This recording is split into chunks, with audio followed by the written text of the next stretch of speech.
안녕하십니까. 사랑의 집 가족문화연구원 이사장 주수일입니다.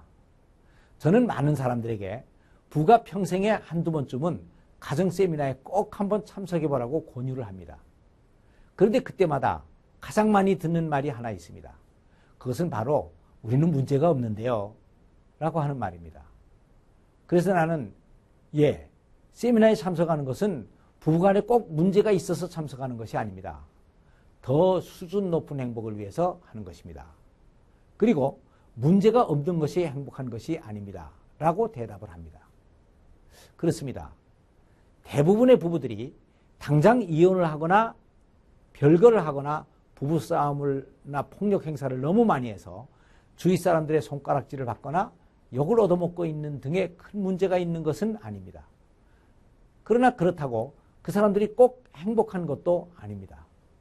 사실 엄밀히 얘기해서 사소한 문제까지도 전혀 없는 부부는 거의 없습니다. 그래서 우리는 여기서 한 가지 생각해 볼 것이 있습니다.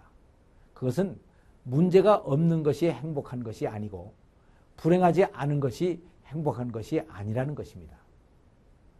사람들은 살아가면서 어떤 심각한 문제를 당하지 않으면 일단 불행하지는 않다라고 하는 느낌을 갖게 됩니다. 그러나 불행하지 않다고 하는 것은 그냥 불행을 면한 수준이지 행복하다고 하는 것과는 또 다른 얘기가 됩니다. 그러나 이 세상 사람들은 행복하기 위해서 살아가지 불행하지 않기 위해서 살아가는 사람은 한 사람도 없습니다. 그리고 행복 중에서도 또 수준 높은 행복을 위해서 살아갑니다. 그래서 여기에서는 행복이 무엇이고 또 수준 높은 행복이란 무엇인가 하는 것에 대하여 한번 생각을 해보겠습니다. 원래 행복이란 존재의 형태 속에서 느껴지는 감정입니다. 하나의 느낌입니다. 그러므로 행복은 그 존재의 형태에 따라서 그 수준과 종류가 결정되게 되는 것입니다. 그래서 여기서는 존재란 또 무엇이고 수준 높은 행복이란 또 무엇인가, 또 그리고 그것은 어느 때 느껴지게 되는가 하는 것들에 대한 것을 한번 생각해 보기로 하겠습니다. 원래 존재의 본질은 질서입니다. 여기 방 안에 책상이 하나가 있습니다. 그런데 어떤 사람이 와서 망치로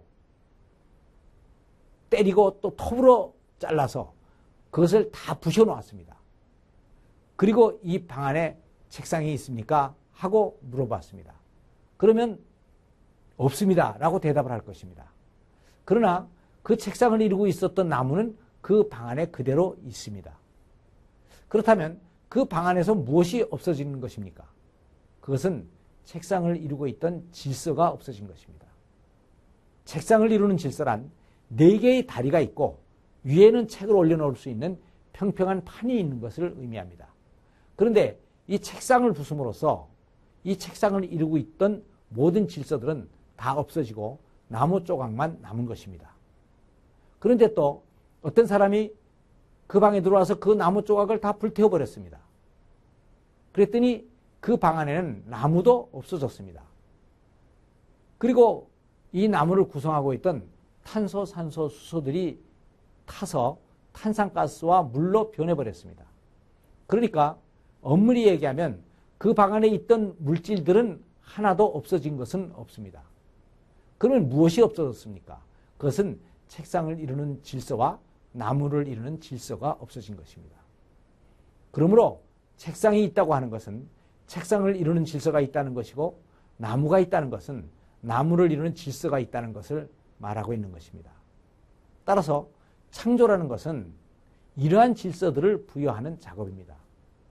창세기 1장 2절을 보면 하나님께서 만물을 창조하시기 전 우주의 상태를 잘 설명한 유일한 성경 구절이 하나 있습니다. 그것은 땅이 혼돈하고 공허하며 흑암이 깊음 위에 있었다라고 하는 말씀입니다. 그러니까 창조 이전의 상태는 혼돈, 즉 무질서였던 것입니다. 그런데 하나님께서 빛이 있으라 라고 명령을 하시니까 빛이라는 질서가 생겼습니다. 빛이란 광량자라는 소입자가 아주 빠른 속도로 직진을 하는 질서를 가진 에너지의 일종입니다. 그러니까 하나님께서 빛을 만드셨다는 것은 광량자라는 입자를 만들어서 여기에 직진을 하는 질서와 에너지를 부여하셨다는 것입니다. 다음, 둘째 날에는 윗물과 아랫물과 궁창을 만드셨습니다. 즉 기체인 공기와 액체인 물을 만드신 것입니다.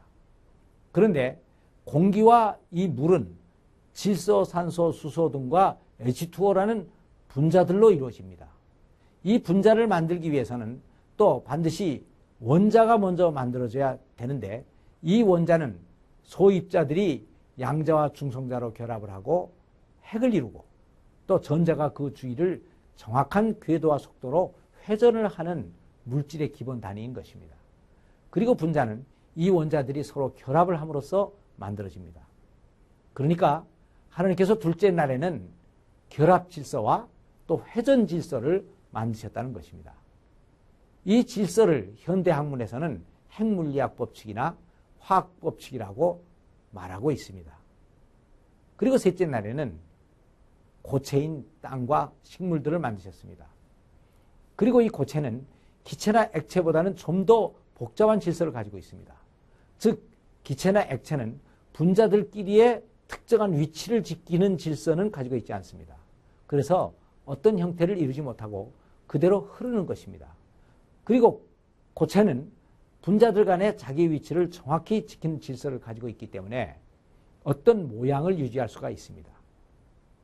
그래서 고체로는 어떤 모양을 가진 물체를 만들 수가 있습니다. 그래서 셋째 날에는 고체를 이루는 형태의 질서를 만드신 것입니다. 그리고 넷째 날에는 이 고체로 하늘의 해와 달과 별들을 만드셨습니다. 그리고 다섯째 날에는 둘째 날에 만드신 하늘과 물속의 새와 물고기들을 만드시고 여섯째 날에는 동물과 인간들을 만드셨습니다. 그런데 이 생명체들은 물질보다 훨씬 더 복잡한 질서를 가지고 있습니다. 그러니까 이런 창조의 순서를 보면 하나님께서 만물을 만드실 때 그냥 막 만들어 나가신 것이 아니고 처음에는 간단한 질서를 만드시고 다음 차츰 더 복잡한 질서들을 계속 만들어 나가셨다는 것을 알 수가 있습니다. 그리고 하나님께서는 이렇게 만물을 창조하시고 처음에는 보시기에 좋았더라 라고만 말씀을 하셨는데 마지막 날에는 인간을 만드시고 보시기에 심히 좋았더라 라고 말씀을 하셨습니다.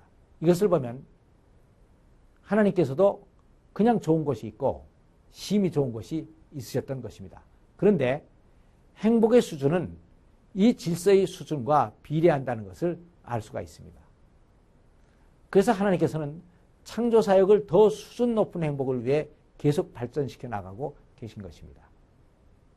그런데 이런 하나님의 뜻이 하늘에서는 다 이루어지고 있습니다. 그런데 유독 인간들만이 하나님께 순종하지를 않고 사랑의 질서를 깨트림으로써 불행해지고 있습니다. 그래서 예수님께서는 뜻이 하늘에서 이룬 것 같이 땅에서도 이루어지이다 라고 기도하라고 주기도문을 가르쳐 주셨습니다. 그러니까 인간도 결국은 이 사랑의 질서를 회복하고 수준 높은 행복을 누릴 때까지 결코 쉴 수가 없는 것입니다. 가정세미나는 문제가 있어서 참석하는 것이 아닙니다. 사랑의 질서를 회복하고 우리들의 행복을 좀 더 수준 높게 업그레이드 시키기 위하여 하는 것입니다. 감사합니다.